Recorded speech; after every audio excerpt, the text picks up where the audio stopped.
बहुत बार जब लोग गलत कार्य करते हैं, वैश्यावृत्ति करते हैं, तो कहते हैं जी हमारे जीवन में बड़ा कष्ट है। मेहनत मजदूरी करके भी तो लोग पेट भरते हैं। और कई बार लोग कहते हैं कि जी हमारे साथ तो इतना बुरा हुआ, हमारे साथ ये दुख है, वो दुख है। लोग कहते हैं कि हम तो आत्महत्या कर लेंगे। माताओं बंधुओं, भारत जैसे देश में आत्महत्या शब्द बड़ा विचित्र नहीं लगता? पूरी गीता में भगवान ने कहा कि आत्मा मरती नहीं है, आत्मा को कोई शस्त्र मार नहीं सकता, आग जला नहीं सकती, हवा बुझा नहीं सकती, जल गीला नहीं कर सकता। उस देश में अगर हम ये कहें कि हम आत्महत्या कर लेंगे या फलाने ने आत्महत्या कर ली, तो जब आत्मा मरती नहीं तो आत्मा की हत्या का प्रश्न कदाचित गलत नहीं लगता। ये शरीर जन्म लेता है, ये शरीर मिटता है, आत्मा नित्य मुक्त है, आत्मा का कोई बंधन नहीं, आत्मा मरती नहीं, तो आत्महत्या का प्रश्न कहां से आता है? अभी इतना विचित्र समय आ गया क्योंकि हमारे जीवन में सत्संग नहीं है। अब माता पिता खुद ही पश्चिम की सभ्यता पर चलेंगे, अपने बच्चों को संस्कार कहां से देंगे? घर घर में टीवी बुद्धू बक्सा बैठा हुआ है, वो हमारा गुरु बन गया, जो सिखाता है हम सीखते रहते हैं। हमने अपना रिमोट कंट्रोल उसके हाथ में दे दिया, वो हंसाएगा तो हम हंसेंगे, वो रुलाएगा तो हम रोएंगे। अब हम उससे हंसते गाते हैं। बच्चे जरा सा कक्षा में फेल हो जाएं तो आत्महत्या, ऊंच नीच हो जाए, थोड़ा कोई अपमान कर दे तो इसकी बात तो छोड़ दो। न जाने कितने ऐसे लोग होंगे कि जिन्होंने कभी कुछ कार्य किया होगा श्रेष्ठ, तो होड़ लगी रहती है, लोग सिफारिशों के लिए आते हैं। न जाने कितने लोगों को तो हम पूज्य दीदी माँ के पास आते हुए देखते हैं, सिफारिशें कराते हैं कि दीदी माँ जी पद्मश्री मिल रहा है, परम विभूषण मिल रहा है, मेरे भी नाम के लिए आप थोड़ी सिफारिश कर दीजिए। दिन रात बहुत लोग काम करते हैं, किसी ने माला नहीं पहनाई, किसी ने नाम नहीं लिया, सम्मान नहीं किया, अरे हमारा तो नाम ही नहीं लिया, हमें तो माला नहीं दी, हमें तो ये पुरस्कार नहीं दिया। छोटे मोटे इन पुरस्कारों के लिए छाती जलाते हैं, जी जलाते हैं, हमारा नाम नहीं आया। अरे हम कहते हैं कि भारत के भूमि पर प्रभु ने स्वस्थ शरीर हमको दे दिया, मनुष्य बना करके भेज दिया, इससे बड़ा और हमारा सम्मान क्या होगा? साक्षात प्रभु ने हमारा इतना बड़ा सम्मान कर दिया। जिसके पास हाथ ना हो ना, जरा जाकर के उसके पास बैठ करके देखो तो समझ में आएगा कि स्वस्थ शरीर की कीमत क्या होती है।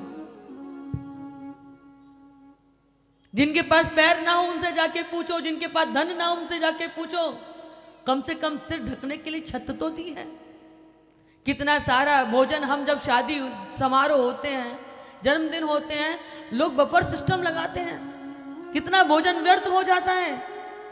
कभी उस गरीब व्यक्ति के पास जाओ जो एक टुकड़े भोजन के लिए भी कि पता नहीं आज भोजन मिलेगा भी कि नहीं। हम तो अलमारियों के सामने खड़े होते तो कितनी देर तक विचार करते हैं कि आज क्या पहने। लेकिन इस संसार में ऐसे भी लोग हैं जिनके पास शरीर ढकने के लिए भी वस्त्र नहीं है। कम से कम प्रभु ने उन करोड़ों लोगों से, लाखों लोगों से, हजारों से तो अच्छा बनाया है। अभी तो कितना सारा समय हमारा बेकार में, फिजूल में व्यर्थ होता है। इतना सुंदर मनुष्य जन्म मिला, लेकिन बैठे बैठे बकवासबाजी में, टीवी चैनल्स में व्यर्थ कर रहे हैं। एक वर्ष की कीमत उससे पूछो जो कक्षा में फेल हो जाता है, वो विद्यार्थी बताएगा कि एक साल की कीमत क्या होती है। एक महीने की कीमत उससे पूछो जिसने महीने भर काम किया हो परंतु उसको तनख्वाह ना मिली हो, वो बताएगा कि एक महीने की कीमत क्या होती है। एक हफ्ते की कीमत उससे पूछो जो हॉस्पिटल में बिस्तर पर पड़ा है और सोच रहा है कब ये डॉक्टर मुझे छोड़े तो मैं अपने घर जाऊं, वो बताएगा एक हफ्ते की कीमत क्या होती है। एक दिन की कीमत उससे पूछो जिसने सुबह से कुछ खाया ना हो। एक घंटे की कीमत उससे पूछो जो बैठ के किसी की प्रतीक्षा कर रहा हो।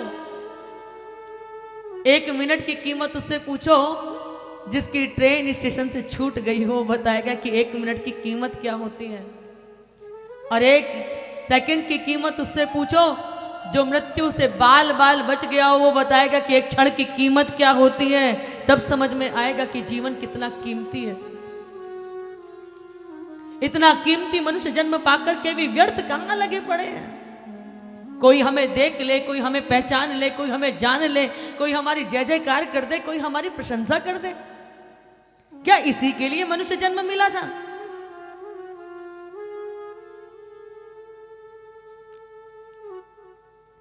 असल में प्रशंसा वो नहीं होती जो मुख के सामने की जाती है।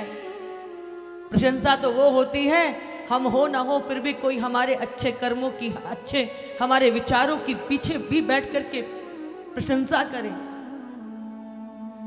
भारत तो वो देश है जहां दुष्टों के भी सम्मुख खड़े होकर के आरतियां उतार दी जाती हैं। आतंकवादियों के साथ खड़े होने वाले, दूसरों की बात छोड़ दो, आज हमारे देश की ऐसी स्थिति बन गई है कि हिंदू ही हिंदू के साथ खड़ा नहीं होता। अपने ही धर्म को गाली देकर के तथाकथित हम पॉपुलर बन जाते हैं। अच्छा काम करेंगे तो पता नहीं कब तक हमें कोई जानेगा, लेकिन बुरे काम आज ही कर दो, अखबारों में छपने में कोई देर नहीं लगती, क्योंकि हमारा टेस्ट बदल गया, हमारा स्वाद बदल गया। आदमी को कुत्ता काट ले खबर नहीं बनती, पर कुत्ते को आदमी काट ले तो 2-4 दिन के लिए टीवी न्यूज चैनल वालों के लिए वो बर्निंग न्यूज बन जाएगी।